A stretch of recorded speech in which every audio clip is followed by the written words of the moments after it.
morning, everyone. This is Leslie Zimmerman from Home Instead Senior Care. I have my good friend here, Leslie DePietro from Procina Wells and Woodland, and she's here today to help us discuss the importance of having a power of attorney. Welcome, Leslie. Good morning, Leslie. Thanks for having me. So, for us beginners, what is a power of attorney? So a power of attorney is really the document where you can appoint someone to make legal and financial decisions for you in the event that you become unavailable or incapacitated to make decisions. Sometimes we also refer to that document as a durable power of attorney. So why should we have one? So everyone needs one because if you become unavailable or incapacitated and you can't make legal and financial decisions for yourself, you need a trusted person who can make those decisions for you. If you don't have a power of attorney in place and something happens, unfortunately, you're stuck in a situation where really your loved ones have to file a court proceeding called a guardianship proceeding in order to obtain legal authority to make decisions for you.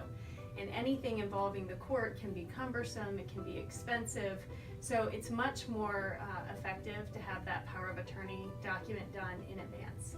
So it really allows you to have peace of mind and to help your loved ones know what your wishes are ahead of time. Absolutely.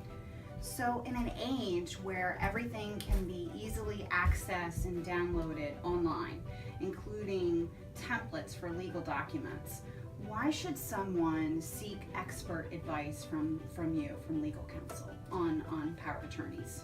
Yeah, so I think that's a really good question. Clients will sometimes say to us, can we just do this document ourselves? It seems like a simple document. It's meant to do something fairly simple, but I think the thing you get from an attorney that you won't get when you download a document online is that legal counsel. And it is so important to understand the ramifications of the selections that you're making on that power of attorney. Really critical that that power of attorney is all-encompassing. We want to make sure that you have a trusted agent and that that agent is authorized to do anything and everything that might occur. When you are creating those documents, you can't possibly foresee how and when that power of attorney might be needed in the event of your incapacity. And for that reason, we oftentimes refer to it as the most important legal document that any adult can have and every adult needs to have. So every adult, not any age range, doesn't matter whether you're 25 or you're 65, you should have one today. Yes, every person over the age of 18 needs to have a power of attorney. I think the thing to remember with powers of attorney with a lot, and this goes for a lot of other legal documents, those documents can change. So the selections you make in your 20s, 30s, and 40s might be different than who you select in your 60s. But it's important to make sure you have that in place because a lot of times we're seeing those powers of attorney needed with somebody who has a progressive disease like dementia, but a lot of times we don't see the trouble coming. So it could be an accident or it could be a temporary incapacity. So if you don't have those documents in place, you're stuck having to go through that guardianship process, which can be really an unfortunate situation. Wow, you really brought up some great points I hadn't thought about today. And if someone wanted to reach out to you about this, what's the best way to get a hold of you?